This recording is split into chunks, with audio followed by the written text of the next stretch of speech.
Көлде өткен түн. Бір күн. Бірінші кездесу. Күн батып барады. Мен тас үстінде отырмын, денем дымқыл. Ол келді. Ақ көйлек, ұзын шаш, үлкен қара көз. Кешіріңіз, мен гүл жинаймын мұнда күнде, деді ұялып. Мен де күнде осында боламын, дедім. Саусақтарымыз түйісті, енді ол гүл теруге емес, мен үшін келіп жүретін болды. Келесі күн кешке ол қайта келді. Көк көйлек, шашы өрілген. Біз жаға бойлай жүріп сөйлестік. Күн батқанда қолынан ұстадым. Ол қызарақтап басын изеді. Мен оны талдың астына алып барып, жайлап ерінен сүйдім. Бірінші жай ғана тигіздім, содан кейін тереңдедім. Ол қарсы болмады, дірілдеді, бірақ қашпады. Қолым белінен төмен сырғып, бөксесінен ақырын қыстым. Ол ыңырсып маған тығылып алды. Ерке бұлан, мен бұған әлі дайын емеспін, деді сыбырлап. Күтемін, дедім. Бірақ сол түні оны үйіне дейін шығарып салып, есігінде тағы ұзақ құмарлықпен сүйдім. Үшінші күн кешке ол қайта келді. Көзі басқаша жылтырап тұр. Біз сол талдың астына отырдық. Мен оны құшақтап мойнынан иіскедім. Сосын ерінен сүйдім. Бұл жолы ол шыдамады, білемін, тілі менің тіліме оралды. Қолым көйлегінің ішіне кірді, таулары жұп-жұмсақ тығышықтай аппақ, толықсыған, қатты болып тұр. Ерке бұлан, мен әлі дайын емеспін, жүкті болып қалсам ше. Мен оның құлағына сыбырладым. Қорықпа, ештеңе де болмайды, бір рет қана. Рұқсат бер, жаным. Ол көзін жұмды да басын изеді. Мен оны құмға ақырын жатқыздым. Көйлектің түймелерін бір-бірден шештім. Аяғының арасын аштым. Ішкі ерні қызғылт, ылғалды, әлі ешкім тиген емес. Ол сазан балықтай бұлқынып аяғын жабуға тырысты. Жоқ, ұяламын. Ұялма, жаным, саған ұнайды, тек көзіңді жұмда жата бер. Мен орнымнан тұрып, оның алдына келдім. Ол көзін ашып, менің қолымнан ұстады. Мен қорқамын. Қорықпа, мен жайлап істеймін. Ол басын изеді. Мен оның үстіне еңкейдім. Ыстық ылғалды, ол өзі белін көтеріп маған қарай жылжыды. Ауырсыну толық кетті. Оның орнына құмарлық келді. Мен үшінші күнде беріліп қойдым ғой, деді ол күліп, ұялып. Ұялма, мен сені бірінші көргенде ақ осыны елестедім, дедім. Үшінші күнде ақ бәрі бітті деп ойладым. Біткен жоқ. Тек басталды. Күндер өтті. Біз күнде кездестіміз. Кейде талдың астында, кейде көлдің арғы жағында. Ол маған толық берілді. Мен де оған. Бірақ мен қорқатынмын. 23-те едім, қаланың баласымын, әке-шешем бай, бірақ мен әлі оқуымды бітірген жоқпын, тентек болдым, ештеңе ойламадым. Тек ойлайтыным түнгі клуб, сұлу қыздар, ішімдік, қымбат көлік, ақша. Ол ауылдың қарапайым қызы.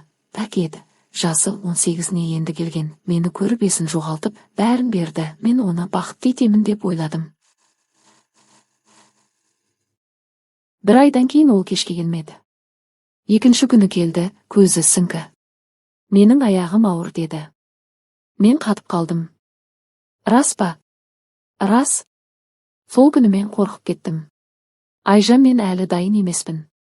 Оқуым бар, болашаққа жоспар құруым керек, әке-шешем рұқсат бермей. 1-2 жыл күтейік, мен оқуымды бітірген бойда сені қалаға алып кетемін, біз үйленеміз, сен сырттайға оқуға түсесің, деп бастадым.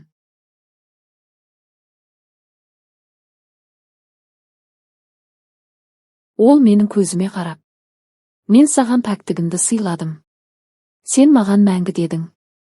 Ал енді күтейік дейсің бе, сен біздің болашақ сәбиімізді неге ойламайсың? Мен сенен бұрын ешкіммен жатқан жоқпын, сен менің алғашқы еркегімсің. Баланың еш күнәсі жоқ, ерке бұлан, деп жылап. Мен ашуландым. Не деп тұрсың сен? Сен бұл баланы өмірге әкелмекшісің бе, деп айқайладым да кетіп қалдым. Артыма бұрылмадым, ол жылап қалды. Сол түні ұйықтаған жоқпын. Ішім өртенді.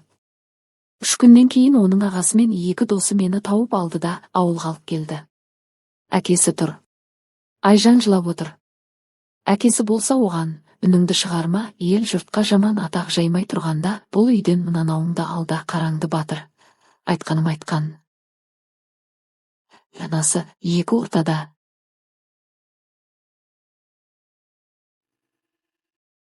Бері қара жігітім, үйленесің, әйтпесе жаман болады, темір тор күтіп тұр сені. Таңда атанаң бай болса, кедейлермен ойнамасын. Ағасы да сұсты екен, екі қолын түйіп алып, естідің бе не дегенін дегендей ишара жасап тұр. Мен қорықтым. Расында қорықтым. Амал жоқ, үйлендік. Жасырын емес, ашық. Бірақ ешкімнің батасы жоқ. Тек қорқытумен, шындап келгенде, мен оны сүймеймін, тек ләззат үшін пайдаландым, қалада оқуым жайына қалды. Үйленгеннен кейін бақыт болмады. Мен оған ренжідім. Ол маған ренжіді, бұрынғы ыстық түндеріміз ұмыт болды, сәби, ұйқысыз түндер. Бұл шынайы махаббат емес, кінәмен. Мен жұмыс істеймін. Ол үйде балаға қарайды. Түнде бір төсекте жатамыз, бірақ қолым оған тиіспейді, ол мені шын сүйетін, аңсайтын, құшағына алшы дейтін. Мен тек амалдың жоқтығымнан түнгі ісімді жылдам бітіріп ұйықтап қалатын болдым. Кейде ол түнде жылайтынды шығарды. Мен еститінмін, бірақ мен оны құшақтамайтынмын. Бұрынғыдай серуендеп талдың астына, көлге, себебі сол түн есімізге түседі. Мен оны қалай аймалағаным, ол қалай беріліп қойғаны. Содан кейін қалай бәрі бұзылғаны. Кеше ғана ол маған: "Еркебұлан, біз қателестік пе?" деді. Мен үндемедім. Өйткені шындық мынау. Иә, қателестік. Бірақ баламыз бар. Және енді ешқайда кете алмаймыз. Көл әлі сол күйінде. Біз сияқты емес. Біздің махаббатымыз 3 күн ғана өмір сүрді. Содан кейін ғайып болды. Біз амал жоқ өмір сүріп жатырмыз. Мен оны жақсы көріп кеттім деп айта алмаймын. Ол мені жақсы көретін шығар. Бірақ айтпайды, тек жылай береді. Өйткені кеш. Бәрі кеш. Тек баламыздың күлкісі ғана бар. Ол сондай тәтті, көзі мөлдіреп маған қарағанда күледі. Мен күнде көлге қарап тұрамын. Және ойлаймын. Егер сол күні мен Айжанмен кездеспесем, қалада жүріп оқуымды бітірсем, әкем мені баулып өз орнын беретін еді. Егер сол бала дүниеге келгенменде осының бәрі басқаша болар ма еді? Болмас еді. Өйткені біз жас едік. Өйткені біз құмарлықты ғана ойладық, махаббат емес, таңдадық. Көл куә. Бірақ ол ештеңе айтпайды. Тек толқындай береді. Біз сияқты. Бақытсыз, бірақ бірге. Мәңгі. Бұл әңгіме әуелі ашық құмарлық, кейін әсерлі мұңлы оқырманды ойландыратын, ой салатын драмамен аяқталды. Өмірде мұндай жағдайлар көп. Ойнап жүріп, от басып, бір сәттік әлсіздікке бой алдырып, кейін оның салдарын көріп жатады. Жастарға сабақ болсын деген ізгі ниетпен.